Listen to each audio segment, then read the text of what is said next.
Halo, selamat datang di segmen analisa. Kembali kita update terkait dengan kasus mega korupsi di salah satu BUMN milik Indonesia adalah PT Timah Tbk. Kayaknya nggak mungkin deh cuma 16 tersangka saja karena sudah puluhan tahun kasus ini terjadi dan juga untuk pengambilan, penambangan biji timah tersebut kan sebuah kegiatan yang bisa dilihat dengan kasat mata. Apa kabar nih dengan orang-orang yang terkait di sana? Apakah tidak bisa melakukan pengawasan? Jadi ada dugaan sangat kuat ini bakal menyeret nama-nama pejabat ataupun juga orang-orang terkenal public figure Indonesia lainnya selain adalah suami dari Sandra Dewi, bukan Dewi Sandra ya. Terus Harvey Mois dan juga Helena Lim ini yang dua orang menjadi center sekarang di media karena mereka adalah orang terkenalnya. Walaupun dari pejabatnya juga ada, tetapi aku yakin masih akan ada muncul lagi nama-nama lainnya. Gila ya, kan Indonesia itu ada salah satu silanya adalah keadilan sosial bagi seluruh masyarakat Indonesia. Tapi apa kabar dengan hal seperti ini? Gila, uang mereka tuh belasan atau bahkan sampai puluhan triliun, tapi di Indonesia itu masih banyak orang yang buat makan besok aja kita belum tahu bisa makan atau enggak untuk dicarinya di hari ini. Salah satu isu yang juga sedang gencar saat ini adalah mengenai Sandra Dewi, karena kan setahun setelah Harvey Mois dugaannya melakukan tindakan korupsi tersebut, dia kan menikahi Sandra Dewi di tahun 2016. Nah, apakah nanti dari pihak penyidik ini akan mengenai untuk pasal pencucian uang di sini juga ada, ya dugaan sangat kuat akan mengarah ke Sandra Dewi juga karena Sandra Dewi walaupun dia seorang artis besar di Indonesia juga tidak murah, tetapi kayaknya sehebat-hebatnya dia pun nggak mungkin lah kalau ada 1 triliun gitu ya. Ya artis-artis besar di Indonesia banyak sih yang punya harta puluhan miliar tuh banyak, tapi yang sampai 100 miliar sih aku cek ya nggak banyak lah, masih dalam hitungan jari. Apa kabar kalau sampai ke triliunan? Jadi kita nggak boleh munafik juga sih, walaupun banyak teman-teman yang kayaknya memuji-muji Sandra Dewi dengan berbagai macam hal. Salah satunya kalau aku lihat dari sini adalah rekaman waktu Sandra Dewi itu begitu memuji suaminya. Suaminya tuh sosok orang yang pokoknya udah generous, udah kaya raya, tampan, sempurna, keluarga baik-baik. Pokoknya udah kayak nggak ada celah sama sekali begitu. Dia juga kan berusaha mencitrakan dirinya, keluarganya sebagai sosok yang kaya raya tapi humble. Tapi menurut aku enggak ya. Kalau memang dia tuh sosok yang humble, ya tidak mungkin lah kalau kita lihat postingannya kan banyak tempat-tempat mewah, fasilitas A, B, C, dan D. Itu bukan tipikal humble sih. Ya itu kan ekspresi Anjas. Ya up to you lah, kita punya opininya masing-masing. Tapi aneh sih, sudah tahu korupsi, tapi malah dipamerin, ya itu sama aja mencari masalah sebenarnya. Coba kita lihat waktu Sandra Dewi cerita bagaimana dia memuji suaminya yang katanya sangat sempurna tersebut. Gue nggak bisa ngejudge orang yang lagi hit sekarang nih ya, pamer ini pamer itu. Gue nggak bisa ngejudge karena gue nggak ada di posisi mereka. Oke.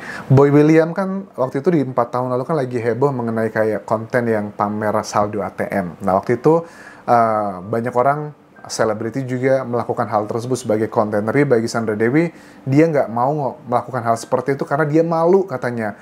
Malu adalah dia tuh banyak loh kenal sama orang-orang yang jauh lebih kaya raya. Ya iyalah, wajar lah, triliuner gitu ya.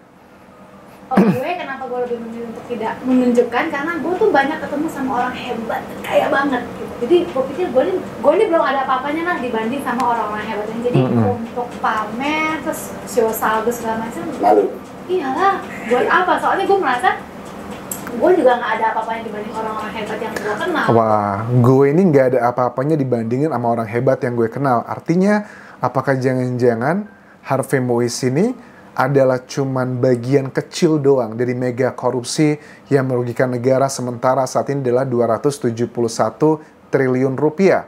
Ada orang-orang hebat lagi, kata teman-teman sih yang komentar di berbagai sosial mediaku, Anjas itu si sosok utamanya, dalang utamanya udah kabur tuh ke luar negeri. Siapa? Coba dong, enlighten me, siapa yang dimaksud di situ? Kita banyak ketemu orang-orang hebat kan? Orang-orang hebat tuh malah yang kayak merendah banget. Jadi gue ngerasa malu ntar. Cuman gue nggak menjudge ya, maksudnya terserah orang kan beda-beda. Oke, itu ya kata dia ya, tidak menjudge, itu terserah dia. Tapi menurut aku ya baik sih, itu hal yang baik. Sebenarnya dia tidak pamer saldo, itu bagi aku juga pilihan yang tepat. Tetapi kan ternyata kadang itu orang ada yang namanya humble, ada yang namanya juga friendly ataupun juga baik. Kadang tuh bukan sebagai cerminan diri, tapi sebagai strategi. Dengan kita melihat peristiwa ini, kayaknya sih aku lihat itu bukanlah cerminan dari keluarganya Muiz ya, tapi lebih ke strategi aja. Tapi strateginya konyol sih. Kalau aku lihat para koruptor di luar negeri ya, mereka tuh kalau korupsi gitu ya, mereka akan pindah atau menutupi identitasnya. Mereka akan pergi ke luar negeri lagi agar tidak terlacak. Tapi berbeda dengan koruptor-koruptor di Indonesia yang gara-gara mereka flexing akhirnya ketahuan. Beda ya memang budayanya ya. Bagi aku sih konyol banget sebenarnya. Yang mobil lu di depan. Oke. Mobil lu dong. Nah ini adalah konteksnya waktu wawancara sama Boy William. Sandra Dewi kan ada supir barunya dan mobilnya itu katanya nabrak motor. Dan Sandra Dewinya cuman katanya it's okay lah, walaupun harganya mobilnya aku lihat kayaknya harganya miliaran di mobil seperti ini. Tiba-tiba mobil lu nabrak motor. Mobilnya nggak usah disebut apa ya? Itu mobilnya mahal loh. Mobilnya mahal deh. Itu mobilnya mahal. Penyok depannya, mobil kapot. Tapi lu ngomong gini, udah nggak apa-apa gue. Kalau dulu nih, kalau saya dulu pas masa belum nikah, pasti gue marah. Aduh, berapa ya masuk bengkel? Nah, sejak gue menikah dengan Harvey Muiz ini, dia banyak mengajar gue value-value yang luar biasa menurut gue. Oke, jadi ya iyalah. Paling mobilnya kan berapa miliar juga sih. Karena dia semenjak dia menikah dengan Harvey Muiz itu mengajarkan value-value yang luar biasa. Ya cuma berapa miliar dari berapa belas triliun tuh cuma berapa persennya gitu. Jadi ya uang kecil itulah bagi dia gitu. Ya, misalnya gue cerita, sayang kita mau nabrak mobil gini-gini.